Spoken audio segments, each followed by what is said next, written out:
Mambo vipi? Karibu katika exclusive interview, na hii ni Mangala News, channel pendwa kabisa inakuletea taarifa mbalimbali kila muda kila wakati. Tuna mengi ya kukujuza mpenzi mtazamaji na mfuatiliaji wa YouTube channel yetu.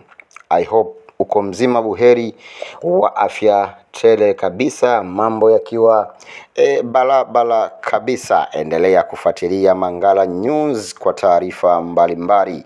Sisi tuko duniani kote, kazi yetu ni kukupasha wewe habari muda wote kila wakati.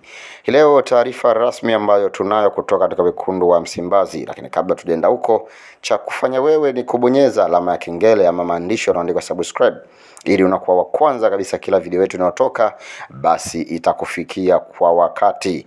Asante wewe ambaye umekuwa mwanafamilia moja kwa moja ukiendelea kuifuatilia Mangala News, kwa maana umekuwa umetisha kabisa mpenzi mtazamaji na mfuatiliaji wa YouTube channel yetu.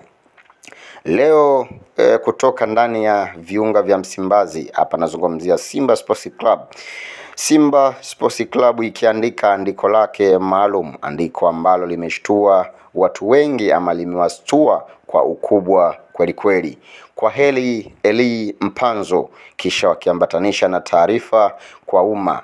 Jambo hilo ambalo wengi wamestuka kwa sababu huyu ndiye mchezaji tegemezi kweli kweli ndani ya Simba Sports Club.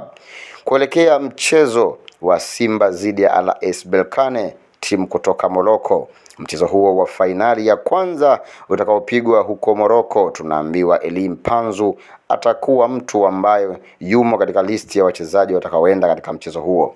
Nini haswa kimejiri? Nini kimetokea? Mimi kazi yangu kukuletea calm down kama ilivyo.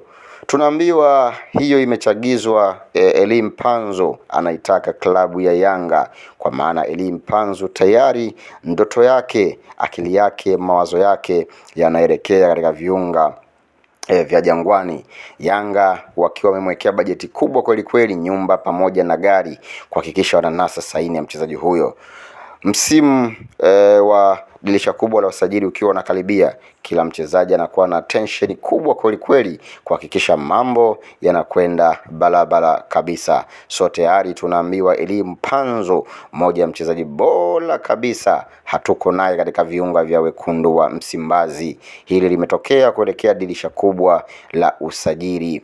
Pigo kwa klabu ya Simba, ambapo kumpoteza mchezaji huyu sawa sawa na kupoteza tumaini kuelekea katika mchezo mkubwa kabisa ambao wao Simba wanahitaji ushindi katika mchezo huu. Hili naweza kusema ni pigo kubwa kweli kweli kumkosa mchezaji kama Eli Mpanzu, mmoja ya mchezaji ambaye amekuwa akiimbwa na kuzungumziwa mara nyingi zaidi kwa ubora ambao yeye anauonyesha hivi sasa.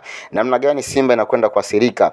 Basi Simba inakwenda kuathirika katika motion ama akili mjongeo ya kumkosa mchezaji huyu, kwa maana huyu ni tegemezi ndani ya wekundu wa Msimbazi. Hii ni Mangala News, asante.